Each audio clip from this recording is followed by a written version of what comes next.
오늘 말씀의 제목은 그 나라의 열매 맺는 백성이 받으리라 라는 제목으로 2025년도 1월 두 번째 주일 예배 말씀 전하도록 하겠습니다. 오늘 본문 말씀 우리가 많이 읽고 또 많이 듣고 배웠던 말씀 가운데 하나죠. 이 말씀이 선포된 시점이 중요합니다. 이 본문의 말씀은 예수님의 짧은 33년의 생의 끝자락인 고난주간 화요일에 하신 말씀이에요. 다시 말하면 이 포도원 농부의 비유는 예수님의 생애와 예수님의 사역을 총 정리하는 메시지가 담겨져 있는 거예요. 이 비유에서 예수님은 거국적인 구속 역사 전체를 세 가지 때로 나누고 계십니다. 첫 번째, 종의 때가 나오죠. 주인이 종들을 보냈어요. 농사 짓는 포도원 농부들에게. 이는 성부 하나님이 율법과 선지자를 보내신 시대를 가리킵니다. 구약 시대죠. 두 번째 때 아들의 때가 등장합니다. 아들을 보내요. 바로 성부 하나님이 성자 예수님을 보내신 시대를 말하죠. 신약 시대예요. 또 마지막 주인의 때가 나옵니다. 아들을 보낸 주인. 그래서 아버지의 때죠. 만물의 주인이신 성부 하나님이 직접 오시는 때입니다.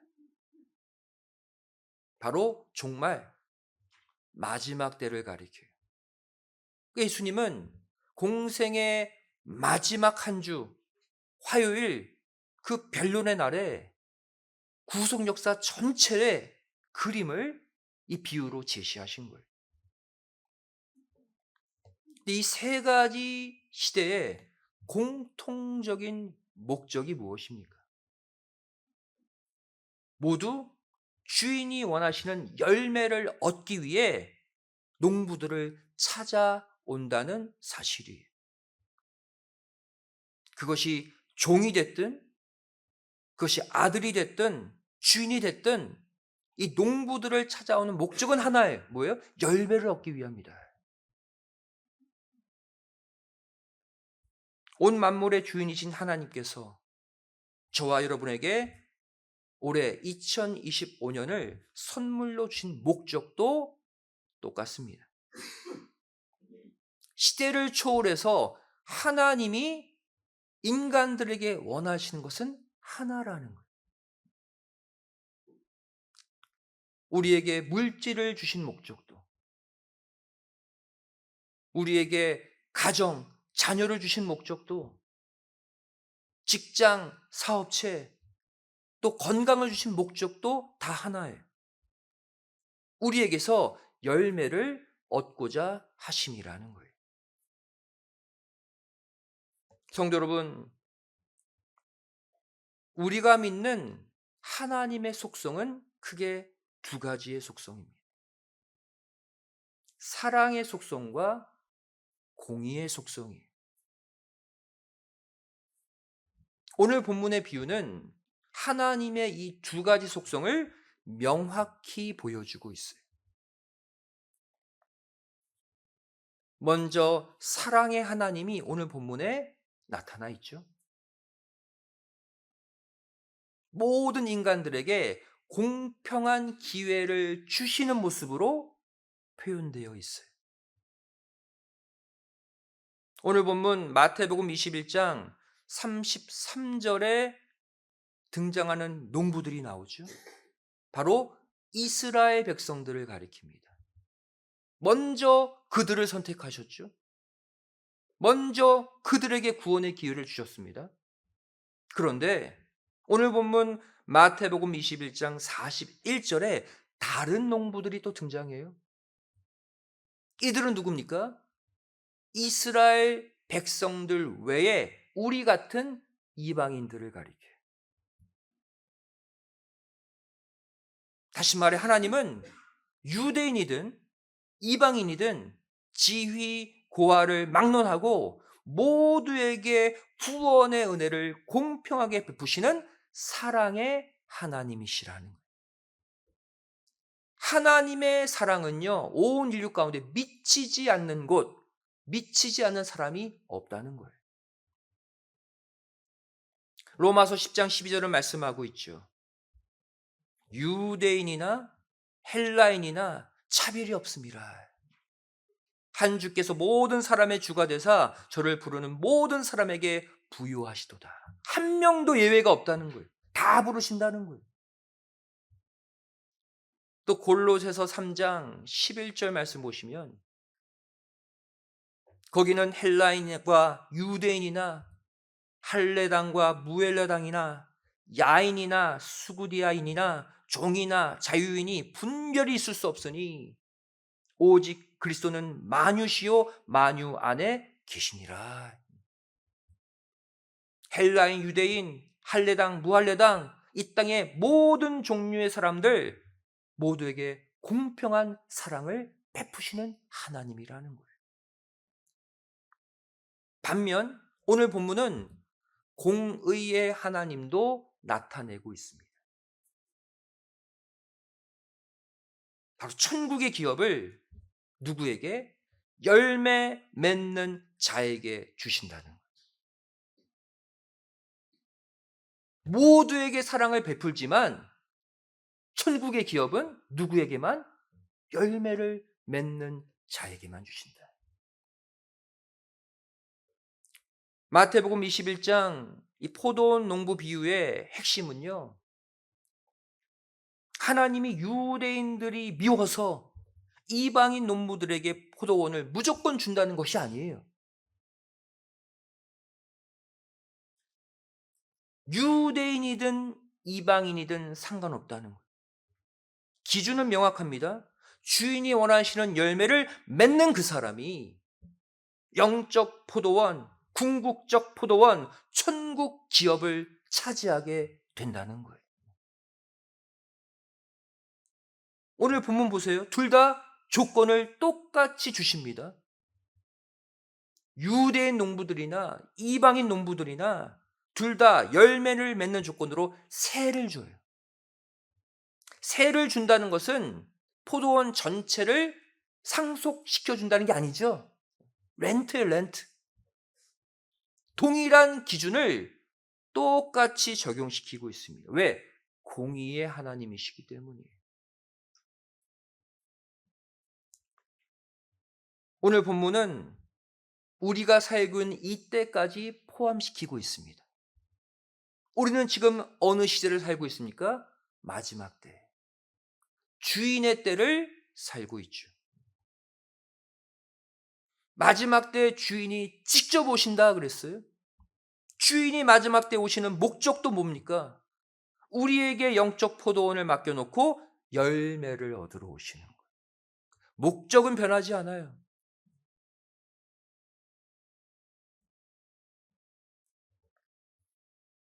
이 주인이 어떠한 주인인지를 알고 우리가 맞이할 준비를 해야겠죠. 왜? 마지막 때 주인이 직접 오신다고 했으니까. 그 주인은 어떠한 주인이다? 바로 사랑과 공의가 절묘하게 조화되신 분이다. 두 가지 속성을 다 이해해야 마지막 주인이 원하시는 열매를 드릴 수가 있는 거예요. 모두에게 공평한 기회를 주시는 사랑의 하나님. 동시에 열매를 맺어야지만 상급과 축복을 주시는 공의의 하나님이시라는 거예요. 마태복음 25장 달란트의 비유 보시기 바랍니다. 우리가 여러 번 이 비유도 말씀드렸죠.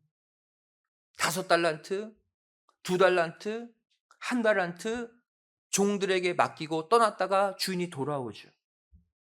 그리고 열매를 남긴 종들은 칭찬하고 열매가 없는 종은 쫓아내버렸어요. 상급과 형벌의 기준 뭡니까? 열매의 유무입니다. 또 마태복음 13장 씨 뿌리는 비유도 마찬가지예요. 네 가지 마음의 밭을 소개하고 있죠. 길가밭, 돌짝밭, 가시떨기밭, 옥토밭.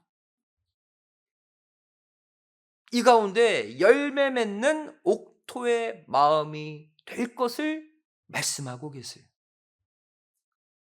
예수님이 하신 모든 비유의 핵심 바로 뭐예요? 열매, 열매. 따라서 성경 전체의 흐름을 보시면 이 구속 역사를 특별히 농사로 비유하고 계신 것을 볼 수가 있습니다. 그리고 마지막 종말의 때를 추수 때로 비유하고 계세요. 마태복음 9장 37절 말씀 보시면 이에 제자들에게 이르시되 추수할 것이 많되 일꾼은 적으니. 아니, 제자들이 농부들이 아니잖아요. 뭐 고기 잡다 오고 세금 걷다 오고. 그런데 예수님은 신약 시대 때 추수, 일꾼, 그러한 말씀을 하셨어요. 또 마태복음 13장 39절 말씀 보시면 가라지를 심은 원수는 마귀요 추수 때는 세상 끝이요 추수꾼은 천사들이니 그랬죠. 마지막 종말 주인이 직접 오심으로 끝내는 마지막 때가 추수 때다. 또 마가복음 4장 29절 말씀 보시면 열매가 익으면 곧 낫을 대나니 이는 추수 때가 이르렀음이니라. 모든 인간들이 농사 짓는 일꾼들로 비유하고 있어요. 그럼 추수는 무엇입니까? 열매를 전제로 하는 게 추수 아닙니까?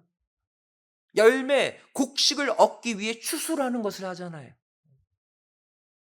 성경 역사, 구속 역사 전체가 열매를 맺기 위해 달려가는 역사라는 거예요.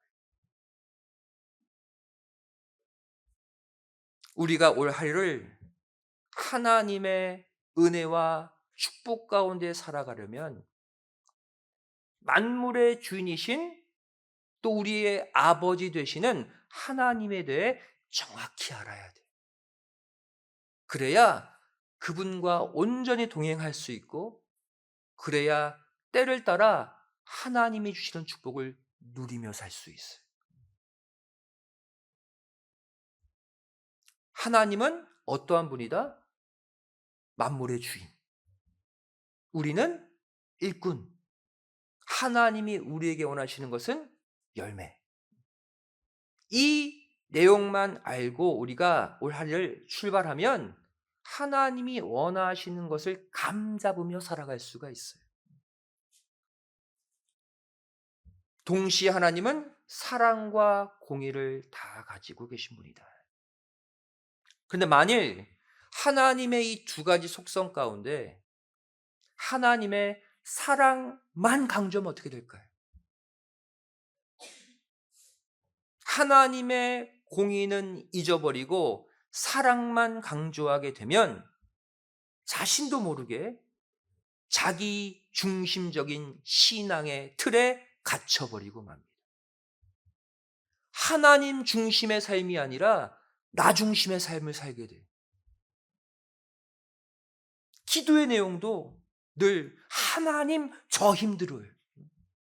하나님 저 어떻게 살라고요? 하나님 저에게는 무엇을 주실 건가요? 저에게는 내가 기준이에요. 예배 생활, 기도 생활, 말씀 생활, 교회 생활 모두 나의 감정이 중심이고 나의 마음이 중심이고 나의 바람만이 중심이 되어버립니다. 예배 생활, 기도 생활, 말씀 생활, 교회 생활을 통해서 내가 하나님께로 자라가고 하나님께로 나아가는 것이 아니라 나라는 자아 속에 더 깊이 갇혀버리게 되는 거예요. 당연히 하나님이 나에게 기대하시는 열매는 생각도 못해요. 나라는 자아 속에 갇혀서 하루하루 사는 거예요. 따라서 우리는 하나님의 또 다른 속성, 하나님의 공의도 함께 의식하며 살아야 합니다. 하나님의 공의 속에는 하나님의 뜻이 들어있어요. 하나님의 계획이 들어있어요. 하나님의 기준이 들어있습니다. 하나님의 사랑을 베이스에 놓고, 이게 베이스예요. 그 터 위에서 하나님의 공의를 추구하게 되면 내 속에 갇혀 살지 않고 비로소 하나님께로 나아갈 수 있게 돼요. 하나님의 뜻, 하나님의 계획, 하나님의 마음속에 들어가서 그분과 진정한 동행을 비로소 할 수 있게 되는 거예요. 여러분, 하나님의 사랑과 하나님의 공의를 분리시키지 마세요. 하나님은 사랑이시지만 그 사랑 위에 하나님의 공의의 기준 또한 놓치지 마세요. 우리 다 같이 호세아서 10장 12절을 찾아서 읽도록 하겠습니다. 구약성경 1265페이지예요. 호세아서 10장 12절 말씀입니다. 여기에도 하나님의 사랑과 하나님의 공의가 절묘하게 들어있어요. 호세아서 10장 12절, 구약성경 1265페이지입니다. 우리 함께 읽겠습니다. 자, 시작. 너희가 자기를 위하여 의를 심고 긍휼을 거두라. 지금이 곧 여호와를 찾을 때니 너희 묵은 땅을 기경하라. 마침내 여호와께서 임하사 의를 비처럼 너희에게 내리시리라. 이 말씀도 농사법으로 비유하고 있죠. 씨가 나오고 묵은 땅을 개간하는 게 나오고 비가 나오고 열매 맺는 게 나오고. 여기 보시면 자기를 위하여 의를 심으라고 했죠. 내 속에 심는 의가 있다는 거예요. 이 의는 히브리어 체다카, 의로움, 공의를 말합니다. 공의의 씨앗을 심으래요, 마음에. 또한 후반부를 보시면 마침내 여호와께서 임하사 의를 비처럼 내리시리라고 했죠. 하나님이 비처럼 내려주시는 의가 또 있대요. 이것은 히브리어 체데크, 의로움, 공의, 같은 뜻이에요. 다시 말해 내 마음의 땅에 심어야 할 씨도 하나님의 공의의 씨라는, 또 그 씨가 잘 자라도록 하나님이 내려주시는 비도 공의의 비라는 거예요. 공의는 다른 게 아닙니다. 하나님의 뜻이에요.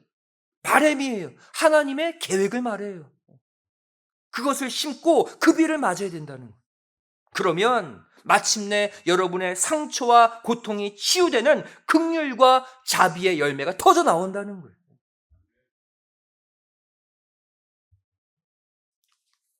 사랑하는 성도 여러분, 2025년 올 한 해는 하나님 아버지의 마음을 품고 살기를 부탁드립니다.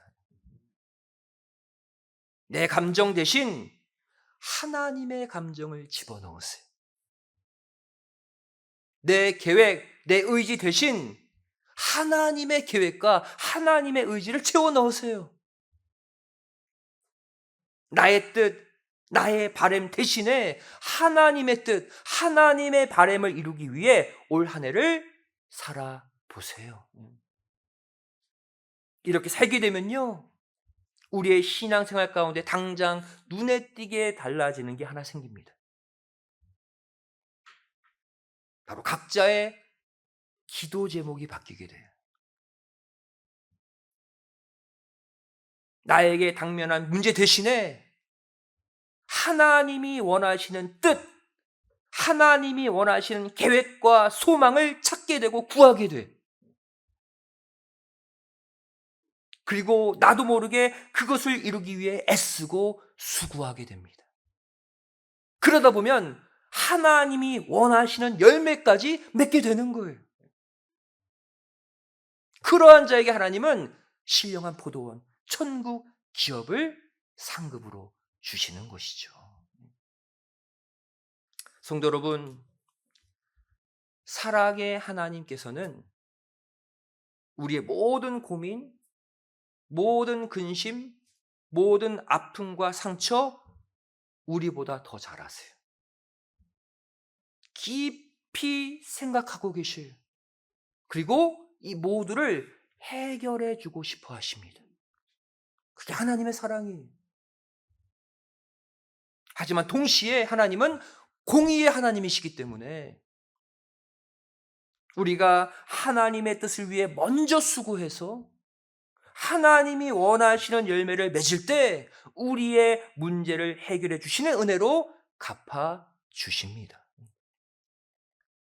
그러니까 하나님께 응답받는 원리가 있어요. 주세요, 주세요 해서 받는 것이 아니라 하나님이 기뻐하시는 일을 함으로 내 부족함이 채워지는 방식이에요. 예수님은 이 원리를 이미 말씀하셨습니다. 기도응답의 중요한 원리, 마태복음 6장 33절, 우리가 날마다 읽는 구절 아닙니까? 너희는 먼저 그랬어요. 그의 나라와 그의 의를 구하라. 이 의가 뭐예요? 공의. 먼저 하나님의 공의를 구하래요. 먼저 하나님의 뜻을 구하래요. 먼저 하나님의 계획이 무엇인지 물으래요. 하나님의 바람을 이루어드리고 싶다고 먼저 기도하래요. 그리하면 이 모든 것을 너희에게 더하시리라. 구하지 않아도 모든 걸 모든 거. 심지어 내가 미처 깨닫지 못한 부족한 것까지 하나님은 아시고 다 채워주시는 거예요. 이렇게 기도하는 분, 이렇게 수고하는 분은요, 내가 마음에 품고 있는 기도 제목 한 가지라면 10가지를 받습니다. 나머지 9가지 내가 구하지 않았는데 하나님이 보실 때 너 필요한 거다. 더 주시는 거예요. 결국 오늘 본문 포도원 농부 비유의 결론이 무엇입니까? 마태복음 21장 43절이 결론이에요. 그러므로 내가 너에게 이르노니 하나님의 나라를 너희는 빼앗기고 그 나라에 열매 맺는 백성이 받으리라. 그 나라 천국이잖아요. 천국의 상급은 누가 받느냐? 기준은 하나예요. 하나님이 원하시는 열매를 맺는 그 사람이 받는다. 여러분, 우리 모두 2025년 새로운 마음으로 새해를 출발했지만 여전히 각자의 삶에 해결되어야 할 많은 문제를 가지고 있죠. 새해 됐다고 당장 삶이 바뀝니까? 문제가 없어져요? 똑같이 갖고 출발했어요. 하지만 여러분, 그 문제 속에 갇혀 살지 마시기 바랍니다. 그 문제에 매몰되지 마세요. 하나님은 내가 필요한 것, 부족한 것, 내 삶의 모든 문제들 이미 다 아시고 또 해결할 준비까지 이미 다 맞춰 놓으셨음을 믿으시기 바랍니다. 우리 아버지 하나님은요, 아버지가 자녀가 필요한 것, 자녀의 근심 모르겠습니까? 알고 계세요. 누가복음 12장 29절 30절에 분명히 기록해 놓으셨잖아요. 너희는 무엇을 먹을까 무엇을 마실까 하여 구하지 말며 근심하지도 말라. 부족한데 고민하지 말래요. 이 모든 것은 세상 백성들이나 구하는 것이다. 너희 아버지께서 이런 것이 너희에게 있어야 될 줄을 다 알고 계신다. 그러니까 걱정하지 말래. 그리고 이어서 다음과 같이 말씀하시죠. 이어지는 구절 누가복음 12장 31절 말씀 보시면 오직 너희는 그의 나라를 구하라. 그리하면 이런 것을 너에게 더하시리라. 결론이 같아요. 하나님이 기뻐하신 일 먼저 하래요. 그러면 네가 걱정, 근심할 필요 없는 것들 다 주신대요. 올해는 이렇게 복 받으시길 바랍니다. 그냥 내 문제에 갇혀서 아니 내 문제가 이렇게 큰데 무슨 하나님의 일, 무슨 교회 일입니까? 그러지 마시고 내 문제 내가 해결 못하잖아요. 하나님께 맡기고 하나님의 일 먼저 하겠습니다. 뛰어드세요. 그리고 하나님이 내 모든 문제를 어떻게 얼만큼 완벽하게 처리하시고 해결해 주시는지를 체험하세요. 성경은요, 우리가 넘치도록 복받는 중요한 비결을 소개하고 있습니다. 바로 하나님께 먼저 드리는 거예요. 간단한데 잘 못해요. 누가복음 6장 38절 말씀하고 있죠. 먼저 주라 해요, 주라. 그리하면 너에게 줄 것이니 곧 후히 되어 누르고 흔들어 넘치도록 하여 너에게 안겨주리라. 이것을 잘 보시면 후히 되어 누르고 흔들어 넘치도록 주라는 게 아니에요. 그냥 주면 돼요. 있는 것 드리면 받는 것은 훨씬 많대요, 여러분. 꽉꽉 채워서 주신대요. 만유의 아버지 하나님이십니다. 로마서 11장도 같은 말씀을 하고 있어요. 로마서 11장 35절 말씀 보시면 누가 주께 먼저 드려서 갚으심을 받겠느냐 찾고 계신대요. 먼저 드리는 자가 그렇게 많지 않대요. 하나님께 먼저 드리면 하나님이 다 갚아 주신대요. 그리고 그 다음 구절에서 그 이유를 밝히고 있습니다. 왜 이렇게 주시느냐? 이어지는 로마서 11장 36절 말씀 보시면 이는 그죠? 이유를 말씀하고 있어요. 만물이 주에게서 나오고 주로 말미암고 주에게로 돌아가기 때문이다. 영광이 그에게 세세 있게 된다는 거예요. 그때 우리가 하나님께로부터 받은 것들을 하나님께 다시 돌려 드릴 때 하나님은 창조주로서의 영광을 받으신대요. 그것이 너무나도 기뻐서 다 주시는 거예요. 우리가 절대로 착각해서는 되지 않는 것이 있습니다. 내가 갖고 있는 모든 것들이 하나님께로부터 받은 거예요. 다. 자녀, 직장, 사업체, 건강, 물질, 내 집, 내 차. 하나님께로부터 받은 거예요. 하나님 거였어요, 원래. 그 중에 일부를 돌려드리는 것 어렵지 않습니다. 돌려드릴 때, 야, 이 모든 것 내가 너에게 준 것으로 네가 믿고 있구나. 그것을 기뻐하시고 영광 받으시고 더 많은 것으로 채워주시는 하나님이에요. 지금까지 우리는 가만히 되돌아보면요. 하나님께 드린 것보다 하나님께로부터 받은 것이 훨씬 더 많습니다. 우리가 몰라서 그렇지. 훨씬 더 많이 받았어요. 그렇다면 올 한 해는 하나님께 먼저 드리시기를 부탁드립니다. 내 마음도, 내 열심도, 내 시간도, 내 헌신도 모두 하나님께 먼저 드려보세요. 그러므로 더 크게 갚음받는 축복의 한 해를 꼭 만드시기를 부탁드리겠습니다. 확실히 복받아요, 여러분. 이렇게 하면 확실히. 하나님이 성경 구구절절 약속해 놓으셨거든요. 하나님이 올 한 해 가장 받고 싶어 하신 열매 우리가 알고 있죠. 영혼 구원의 열매예요. 여러분, 오늘 들어오시면서 전도 작정서 다 받으셨죠? 이 시간 그 용지를 잠깐 다 꺼내시기 바랍니다. 하나님이 가장 기뻐하시는 열매, 영혼 구원의 열매.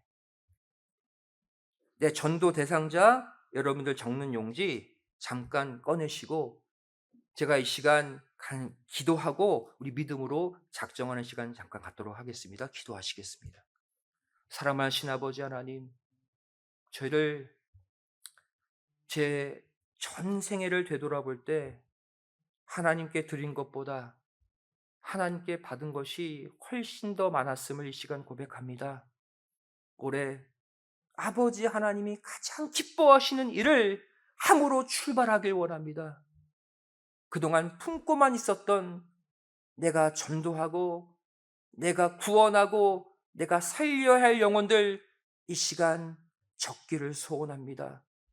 아버지 하나님 이름을 적는 순간 그 영혼을 하나님 아버지 받으시고 우리의 눈물의 기도와 헌신으로 그 영혼들이 올해 구원받는 은혜를 꼭 허락하여 주시옵소서. 올 한 해 우리의 손길을 통해서 아버지 하나님이 기뻐하시는 영혼의 열매가 주렁주렁 맺히는 대부흥 풍년의 한 해가 되게 하여 주시옵소서. 간절히 빌고 소망하며 사랑 많으신 예수님의 이름으로 기도드리옵나이다. 아멘. 여러분 믿음으로 작정하시기 바랍니다. 여러분 2장이 있어요. 똑같이 적으셔서 한 장은 본인이 가지고 보관하면서 기도하시고 한 장은 나가시면서 예배 후에 나가시면서 저 기도 영혼 작정 그 봉헌함에 넣어주시면 제가 그 이름 함께 불러가며 함께 기도하겠습니다. 여러분들 꼭 적어주시고 1년 동안 열심히 기도하고 전도해서 그 영혼 열매로 맺으시길 바라요. 올 한 해 하나님이 기뻐하시는 열매 가운데 영혼의 열매 꼭 맺으셔서 2배로 갚음받는 가정마다 배가 부흥하시기를 주님의 이름으로 간절히 축원드리겠습니다. 다시 기도하시겠습니다.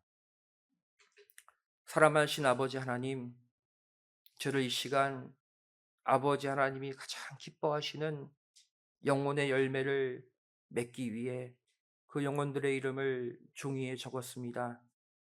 아버지 하나님, 저희가 그 이름들을 적는 순간 아버지 하나님의 마음에 함께 그 이름이 새겨진 줄 믿사오니 부족한 우리의 능력 채워주시어서 올해 반드시 그 영혼들에게 하나님을 소개하고 아버지 하나님의 집 성전으로 인도하고 정착시키는 놀라운 추수꾼의 사명 완수하게 하여 주시옵소서.